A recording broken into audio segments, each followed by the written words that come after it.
I am really excited about this next panel, Women in Tech. We have got some great women up here to speak to you today, and I'm really excited to introduce Martha Underwood, Ashley Gann, April Benatello, and Amanda Stewart-Rainey.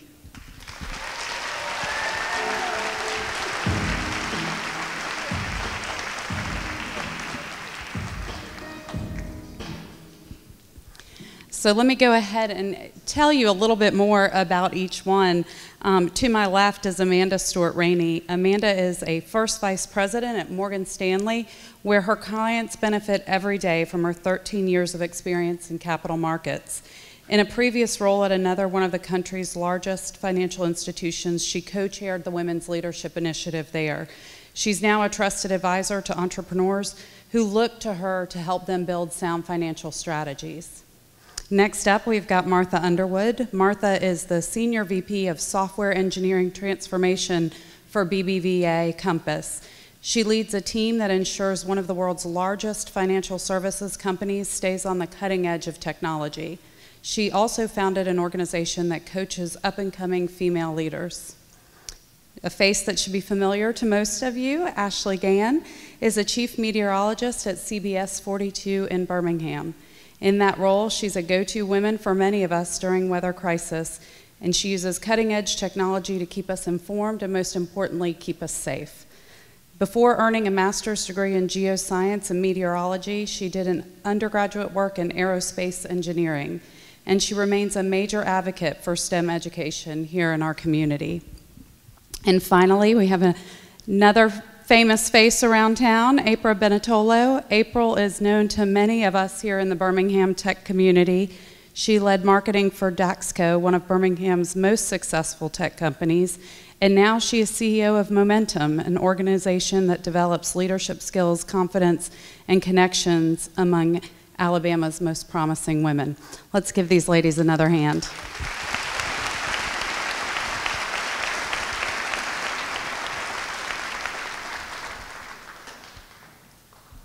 So I'd like to start by talking about how technology influences your job, and certainly want to hear from all of you on that, but Martha, I'd really love for you to kick us off talking about how innovations in technology can lead to strengthening connections. Sure. So one of the things that I do and I'm passionate about is about creating products. And I have the pleasure of doing that at BBVA. And when we look at creating products, we look at it typically as, okay, building a business B2B or B2C. And when we talk about connections, I think we need to talk more about the human-to-human connection, because that's what makes us human, and that's how we connect. So how do you do that? You do that by when you start looking at the design of the product, building in that communication channel to a human. So for instance, you take Capital One and taking a look at some of the other banks. We can do a lot of stuff on our phone. We can deposit checks. We can do several things. We can look at our accounts, but there was a time there where they looked at how do we get rid of our branches, and they saw that that didn't work because we needed a way to communicate to a human whenever we had a problem. So now what we see cafes, we see Capital One is looking at how do we redesign or reimagine our branches to where they're more communal, because it's cafe, than transactional.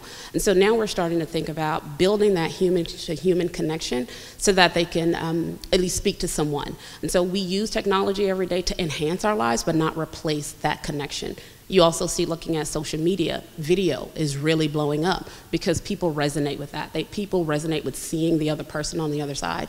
Because while we think we are very trusting of technology, we aren't. We rather talk to a person. So that's one of the ways that I think that we really need to keep that in the fore of our mind, is by making sure that we build in that human connection when we're looking at new products or new features to any product that we're introducing to the market. Would any of you like to comment on that difference between human connection and technology connection? Well, I think from a weather standpoint, I think we're kind of wired in a way to focus on our technology to give us all the solutions. But I think one of the things for local television, for example, is I get to be that human liaison between that technology, helping people understand what is happening. I mean, let's be real, when you're looking at a radar, Most people don't really know. I mean, I even surveyed last week just for this purpose. Asked some people in the newsroom, okay, here's a radar. Now, mind you, they work with me. They see me every day. And I said, what do these colors mean to you? Red, orange, yellow, green. One goes, is the red where the tornadoes are? And oh gosh, we got a lot of education to do, okay. So technology is one element. That is what allows me to do my job, but the human interaction is what's required to make people knowledgeable of the process and what really keeps them safe at the end of the day. And I think as we kind of advance in this technology movement, we can't lose that human connection just for the sake of science. I also think it's about trust too. So I might be able to recognize a hook echo on the radar. Hey, but kudos. That's right. But I want to see, is Ashley sweating? Is she telling me to duck and cover? Or is she kind of okay with things? So there's the trust component as well. And so in our business, and it's not unlike with BBVA and Martha's World, but in our business, what is important, the most important relationship is the advisor-client relationship. So all of our technology is meant to do nothing more than create speed and ease for our clients, and also to create a better conduit for communication and maybe even smarter communication to help us be better at recognizing trends and patterns, both with clients as a whole, but with the individual as well. And understanding on the consumer end as well. I was just going to mention that also, I think, when you have a lot of diversity in a company, then those people who bring that diverse element also help product development, and they help product management, even help sales and marketing to be able to better connect with the buyers, who are they themselves generally also a diverse population. So that's a huge element that helps the profitability of the company and is tied back to the diversity. That's a really good point. Let's continue that, I think, in terms of speed and ease. I mean, I think that's a lot of what we're talking about, but maintaining that human connection. What other changes, are we seeing? Ashley, again, I kind of go back to you and say, when you're looking at severe weather technology, how has that really evolved in order to help you do your job and keep your watchers safe? Yeah, so I've been in this industry for 15 years. This is really the only space that I've known. My background being in aerospace engineering, I have a lot of background in computer programming and engineering from an academic standpoint, but from the weather world, it's more of application. Over just the last 5 years, I have seen how just leaps and bounds, how our technology has changed. What's very interesting is weather is very nouveau science. We didn't really start studying weather until just after World War II. So there's so much to learn, but one of the key things is we actually have some of the best weather technology. When I took on the role of chief meteorologist a little over a year ago, I rallied hard for the capital investment for us to have the best radar technology in the city, and we got it. Somehow I tricked management into believing my campaign, okay? So for that reason, and that's not just a pat on our back at CBS 42, but truly, for me to do my job the best that I can do, and my job is to be the best communicator I can be to the public, and especially in times of crisis and need. And that's when we have tornadoes and severe weather. So the technology that we currently have allows me to do that, and literally it's the premier. And what's really cool, we use a system called Barron. That's our radar technology.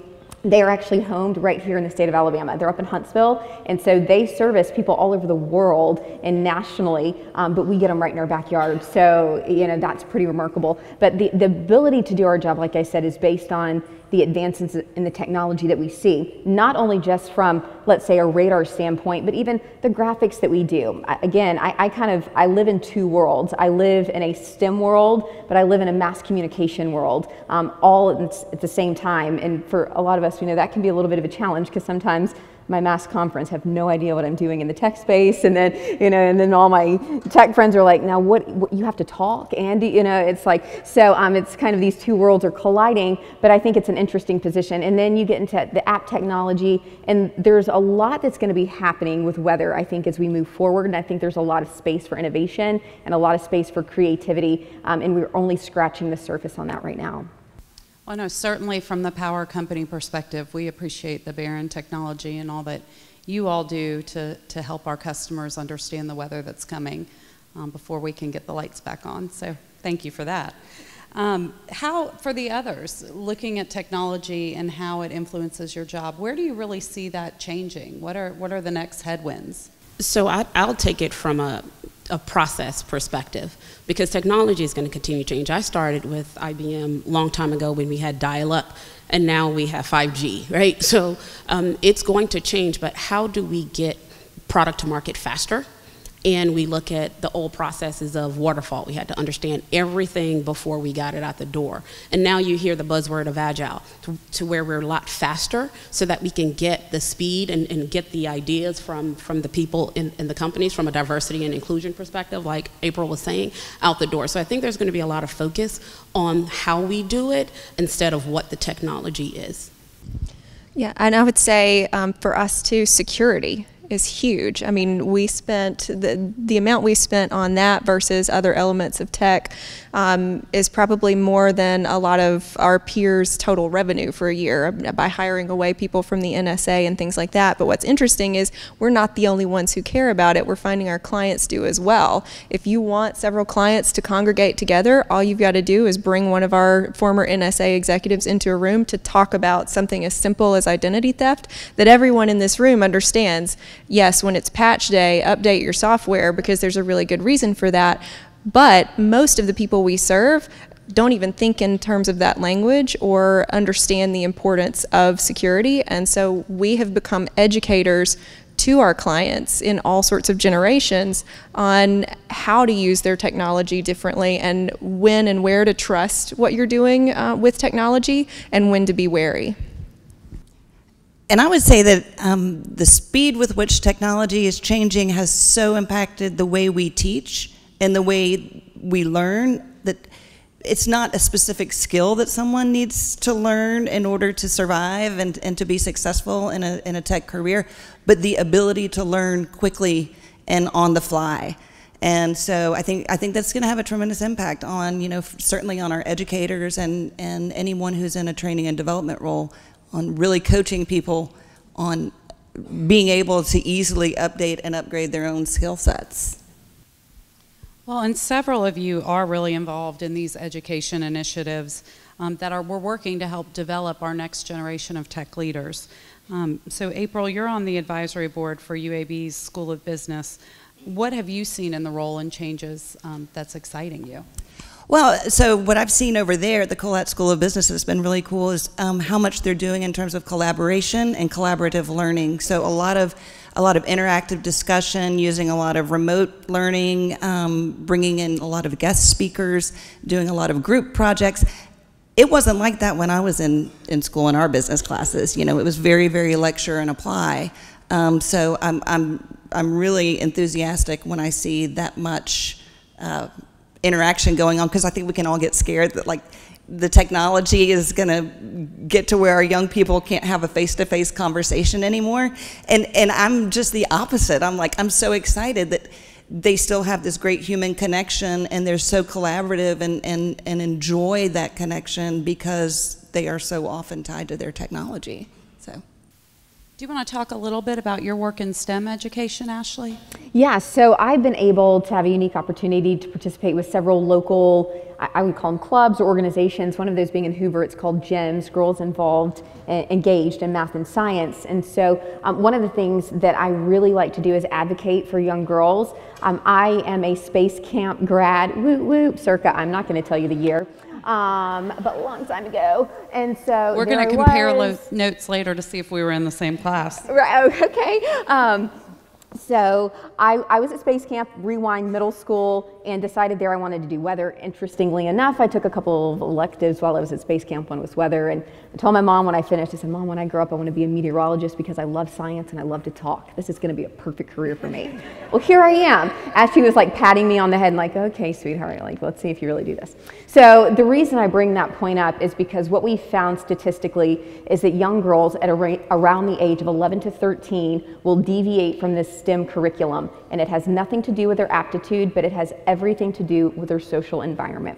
Girls in a chemistry class in 11th grade, they're the dorky little nerdy girl in 11th grade honors chemistry.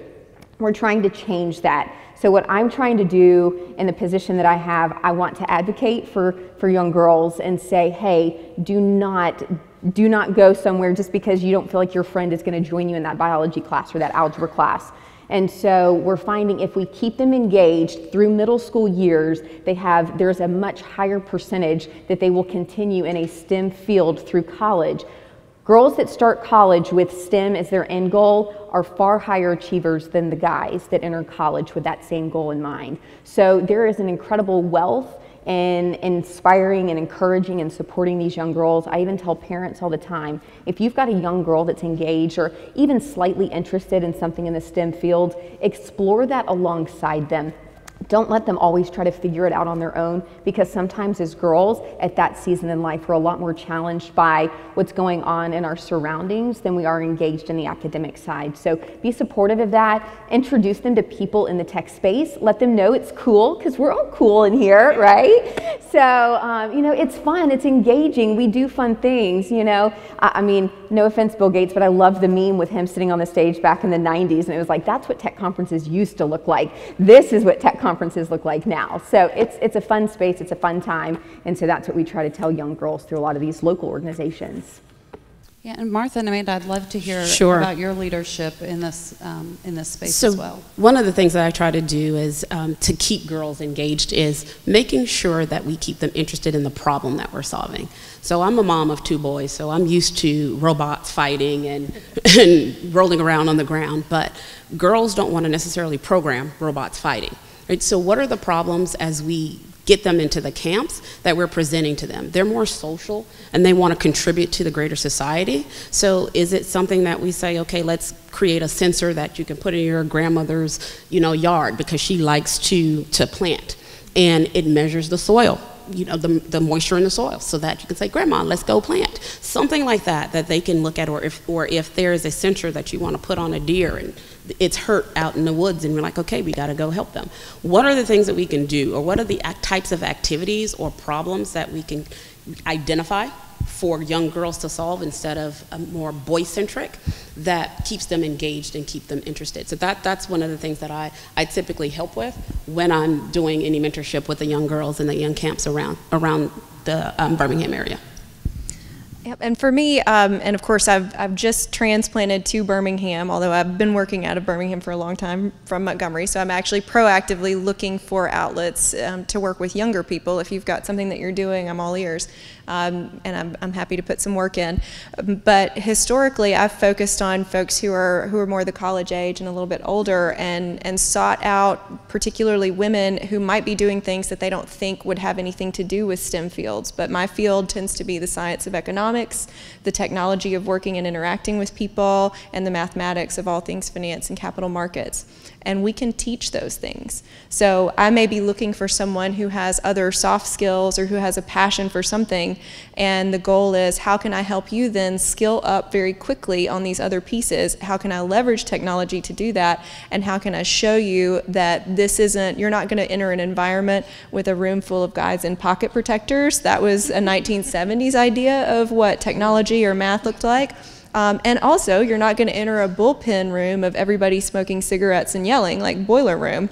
This is a positive environment. And I have to anecdotally say, when we had a conversation earlier this week and we were joking about sometimes women imagine that going into a room that's technology driven is going to be a lot of Star Wars everywhere. I just want you to know, when you said that, I had a C-3PO on the shelf. So maybe I'm in the wrong business, but... Well, no offense to any Star Wars fans or people wearing pocket protectors today. I do want to talk about this, though, a little bit further, Amanda. Let's dig in on you being kind of newer on the scene and working in Montgomery, coming into Birmingham. What does the tech ecosystem here in Birmingham look like compared to others that you've been involved in? Sure.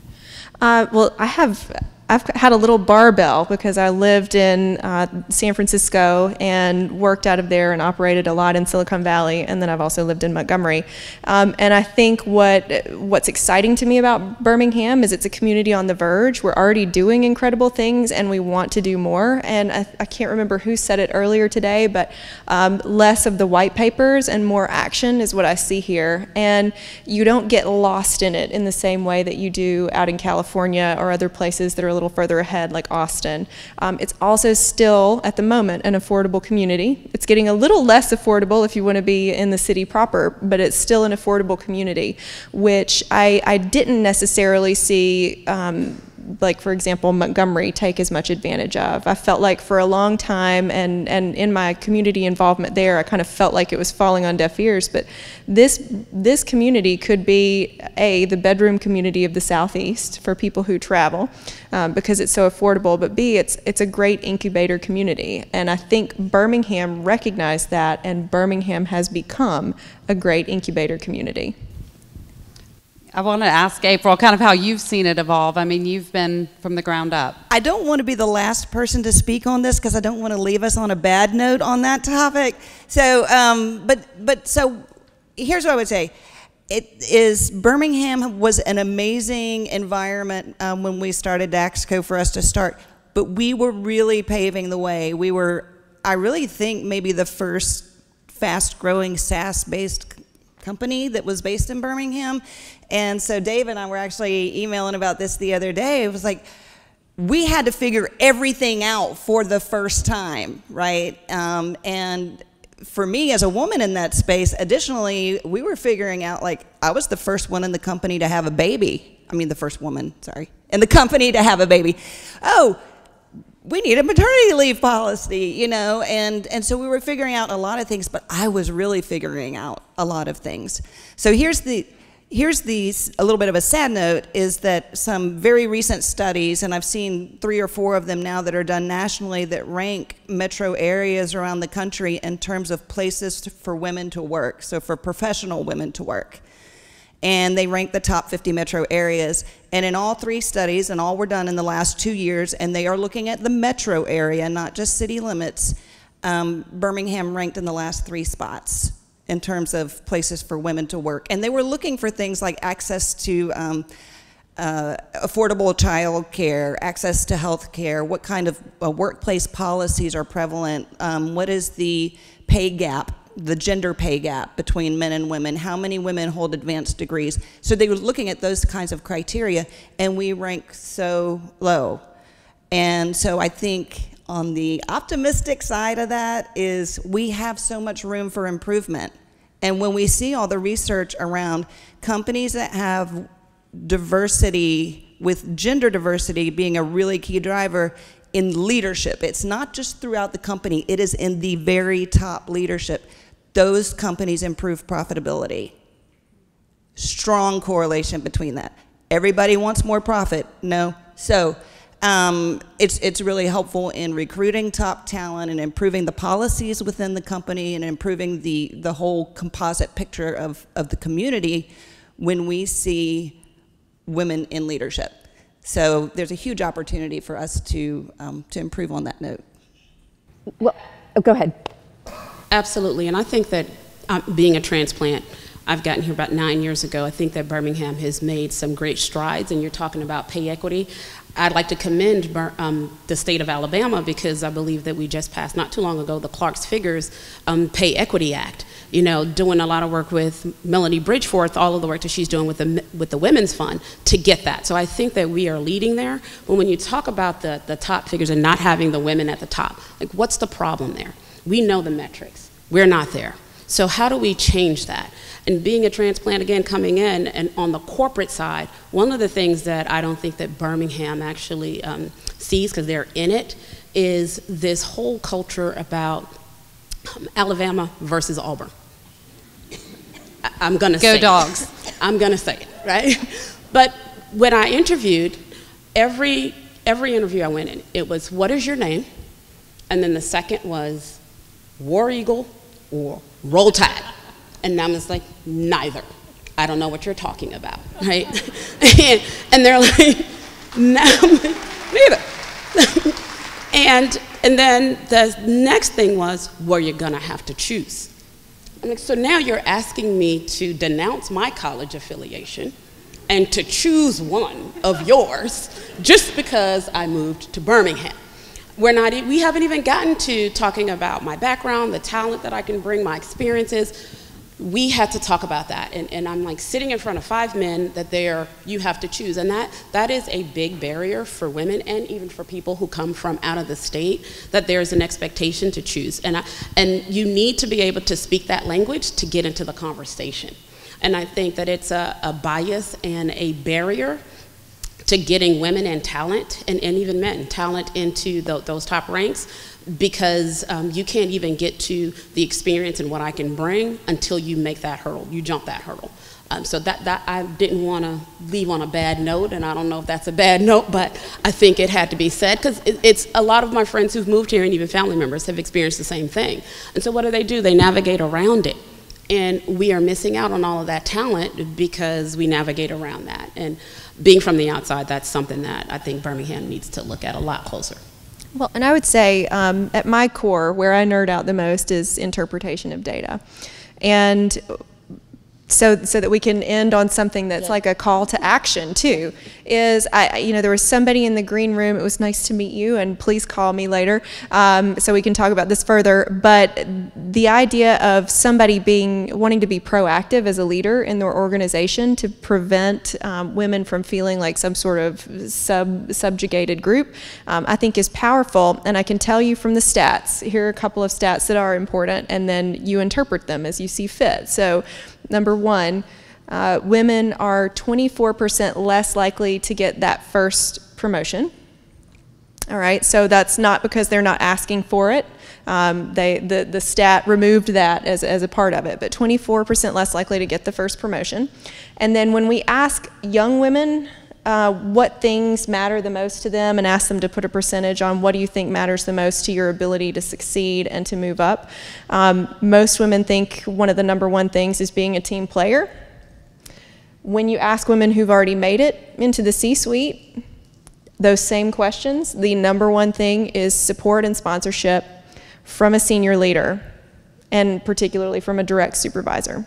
So I think when it comes to moments like that, it's not even so much about having to choose one or the other. It's the idea of what happens when you leave that room later. Where have you bonded with someone, and where have they bonded with you? And so an old school leader is somebody who looks at you and says, you're the one coming up, you're the rookie, and the onus is on you to build the bridge. But I think today's leader, and especially tomorrow's leader, should be like, you know what, the onus is on me. That's what being a leader is, and I've got to find ways to build my bridge with you and build my bond with you and to welcome you into this, because I hired you for a reason. I've sought you out, and how is it that we can build bonds and bridges for you with this community, this organization that we have, and create a culture that's inclusive? Yeah, and I'll just say this. I think that we can all agree in this room that we want gender equality in the workplace. But the way to get there is through gender equity.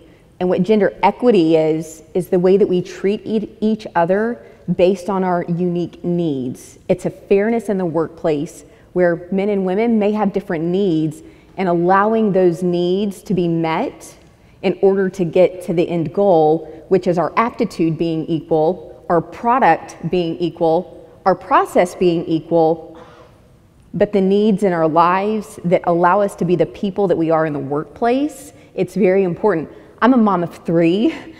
There's no other mom of 3 meteorologist in my station. So when I get a phone call from my husband who's got an appointment in Tuscaloosa for his job, and he's like, hey, kid's sick at school, you gotta go pick him up, I've got to tell my boss, hey, I got to go pick up little man, he's sick. And so those things are so important and valued. And then I think, so again, gender equity is the road that gets us ultimately to gender equality in the workplace. Being a chief meteorologist in this state, I was the very first female chief meteorologist in the state of Alabama, and that is not to puff my chest in this room at all. It's to say that I worked really hard to get that role. When I started in Montgomery, I was also the youngest female chief in the United States at the time. I worked at Montgomery as a chief for several years, moved up here, did mornings, and have subsequently taken on the role of chief within the last year at CBS 42. Of all of the chief meteorologists in the United States, only 7% are females. So sometimes I feel like I'm on an island, but to your point, having support makes me feel a lot less on an island than knowing I'm just a small percentage of a gender statistic. Because what I bring to the table is no different than my male counterparts. And quite frankly, sometimes as women, we have unique skill sets that we can bring to a situation. I mean, being mothers and those things are actually very useful in a workplace. I know sometimes we try to differentiate and say, oh, whoa, whoa, whoa, let's not bring that into the workplace, let's leave home at home. But I do think that there's some elements of humanity that women can bring to a workforce, and especially in a tech space. I think that we soften that tech space, and again, we become those communicators and those liaison between that science workforce and then the people who are utilizing our products and that. So I'm a big proponent on gender equality, but I'm a bigger proponent of the gender equity element of that equation. I totally agree with that. And I think as part of that, one call to action that everybody in this room can take is that we constantly check our assumptions. So we don't make assumptions about that woman who is looking for her next promotion. We don't make the assumption, oh, but she's married and she doesn't have children yet, and she'll probably be having children soon, and so maybe we shouldn't put her in that critical role. Maybe she doesn't want kids. Maybe she already has figured out how she's going to handle that. Maybe her husband has a flexible career and she's putting her career first. Or do we check assumptions about, well, he really needs this big opportunity because he's got a family to take care of and he's the breadwinner. Well, I was the main breadwinner in my family. I needed that big opportunity, and I got it, thankfully. But we really have to check those assumptions, and that's not just about women. I mean, that's about anyone. That we check the assumption that the older guy that comes to the interview, he may bring so much more value than that young whippersnapper, that's just coming out of college, but just because we're in the tech space, that we are not making assumptions about what value somebody can bring just based on all of these shortcuts that we're wired to do. Nobody makes them intentionally. We're making fast-paced business decisions based on what our past experiences have been, but those experiences may not apply to the talent that you currently have right in front of you. Thank you all for that. Thank you.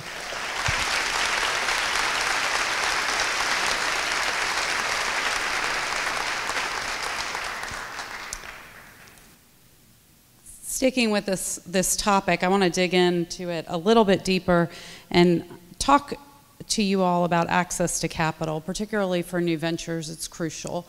And certainly we see some gender differences there in the approach and in who you're talking to when you're trying to get capital. So Amanda, I'll direct it to you first. When it comes to getting funded, what are some of the important takeaways for women in tech and in the industry overall to be mindful of? For the women themselves? Yes, Okay. thanks. And if you want to expand it, Sure. please. Well, I think for starters, I think we have a gap to fill, and we were having a chat about this earlier, and that is that sometimes women and other people too who just haven't come up in a world where they're very exposed to capital markets, to even just basics of stocks and bonds, or they don't have a business interest. My husband is in tech. He has zero interest in business. If I say the word stock option, he glazes over and drool comes out. But the idea of getting informed in what are capital markets, what do all these words even mean, because I would say if you're considering entrepreneurship, that's an area where you need to inform yourself. As somebody who many years ago approached some experts regarding a startup that I wanted to do, I found myself in a situation where somebody older who'd been around for a really long time almost made it a point to talk over my head and to try and frighten me out of starting up a business with a combination of jargon and very large numbers, and you'll never keep more than 5% of this business if you want to do this. And so recognizing you will run into that, so know your stuff, do exactly what I did backstage, and talk to other women or people in general who have succeeded in the startup space, and get to know people who are capital creators. Of course, we are capital creators and we operate in different spaces, but you've got people all over the city who are also capital creators. They are conduits to get you the cash that you need. And if they're the right kind of people and the kind of people that you want to be doing business with, then they will talk to you and they will help you learn and grow in that that space, and they'll help introduce you to the people that you need to know. And I will say to Birmingham and things that I think are a positive that I'm excited about seeing, I am excited about seeing how much more flow of capital there is here than there used to be, and I think that's only going to grow. And I'd say for women, because it's already hard for women-led startups to get funding, but it's even harder for women of color to get funding, right? Because there are so many things that we need to take into consideration, because we can't separate, there's an intersectionality between our gender and our race. We can't pick between the two, we're both and. And so those, I think that we need to be intentional as a community, as a Birmingham community, to seek out the opportunities that exist or the startups that exist by partnering with, say, the HBCUs. Alabama has over 10 HBCUs that we can partner with and actually find the talent there. They're having all kinds of contests and pitch decks, pitch contests, that there's some great things being developed on those campuses. So we need to, I think, be more intentional as a Birmingham venture capital community as we grow, to not just look in Birmingham and not look outside of Birmingham, because all of that talent will leave the state. And we can claim it right here if we just reach out of our comfort zones and say, hey, let's partner with Tuskegee or with Stillman or Alabama State or any of the other ones. And I think that's one of the ways that we can make sure that we're doing our part from a funding perspective, to make sure that we keep diversity at the forefront of our minds. I would just mention that my experience when we were at DAXCO, when we were raising money, I was often over the product strategy, marketing, sales, things that you would think, potential investors are pretty interested in hearing about. And so I really enjoyed getting in front of them and being able to share my excitement about where our markets could go, how our products may develop and evolve. And this was all great. They listened very patiently, and they were wonderful.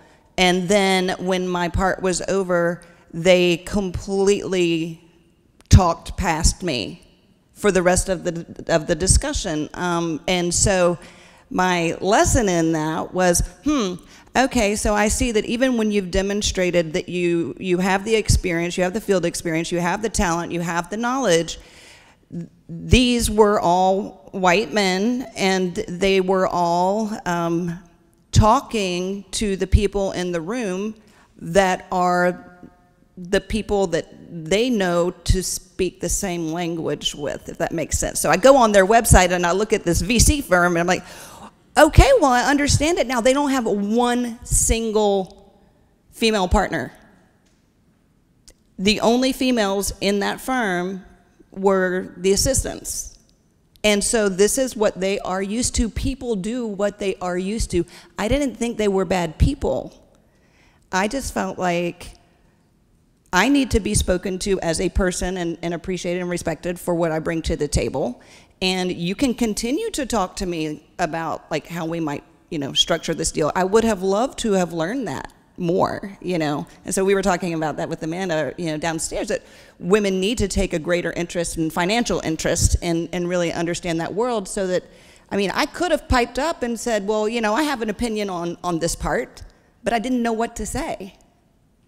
So, I felt frustrated getting talked over, but I also felt frustrated that I didn't have the language I needed to be able to insert myself in that conversation. And believe me, I inserted myself in a lot of conversations when I did have the language to do so.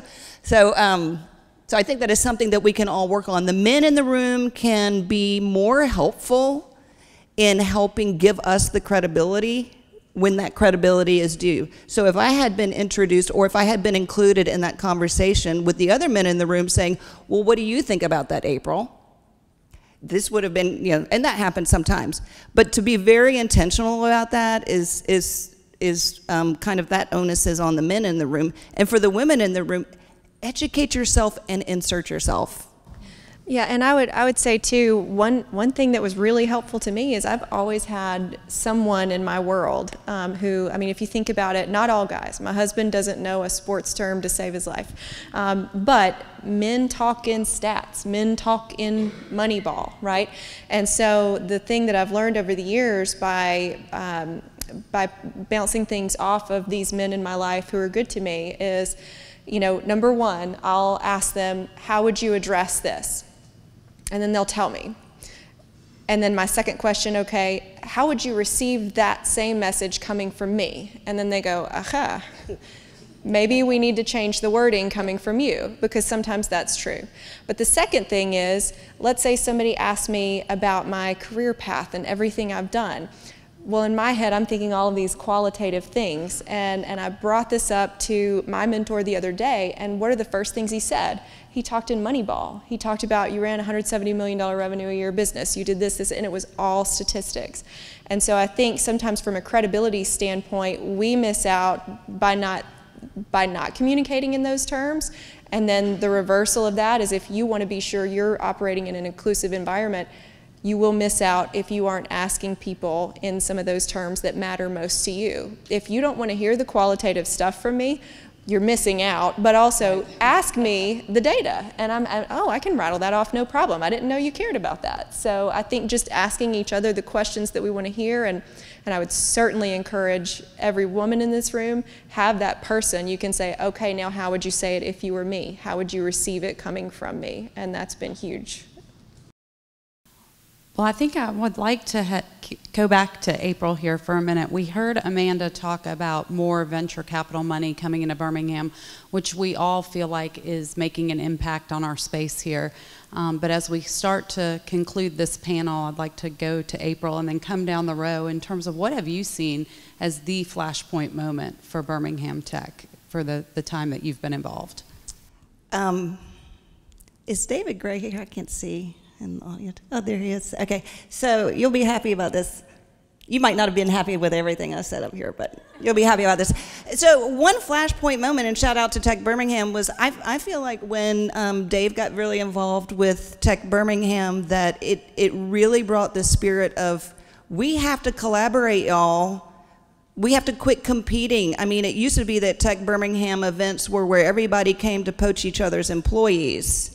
And, you know, and so now to take this really collaborative approach to it and say, we have to quit competing with each other all the time for talent, and we have to do things that are going to improve this community and improve the ecosystem and improve our ability to keep the brain drain from going to other schools.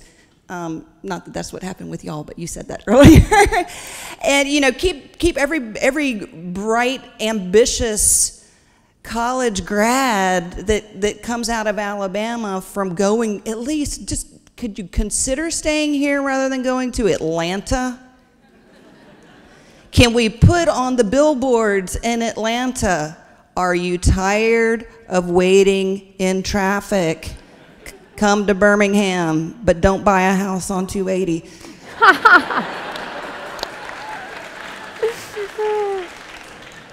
And if you do, it's still better than Atlanta. And if you do, it's still better than Atlanta. No, but there are so many things so the flashpoint is like beginning to work collaboratively and beginning to really change. That changes the landscape. It's the rising tide that lifts all ships. And really being able to proactively work on our image, and to talk up the state and to talk up Birmingham. Don't talk it up too much because we don't want the traffic to get bad. We just want the best and the brightest to come and see like how incredible it is here. I remember when we had prospects come in from all over the country, because at Daxco we only had 3 customers that were in Birmingham, and that was 100% market share for us. So all of our growth was bringing in people from outside the state, and we knew if we could get them here, our people would sell them. And so just really, really like showcasing our people and what we can do as a community, I think is what's going to win people over. Well, we actually are out of time. I know I said we were going to go down the road, but I don't think we can end on a better note than people in Birmingham is what brings you here. So thank you to this panel. Fantastic.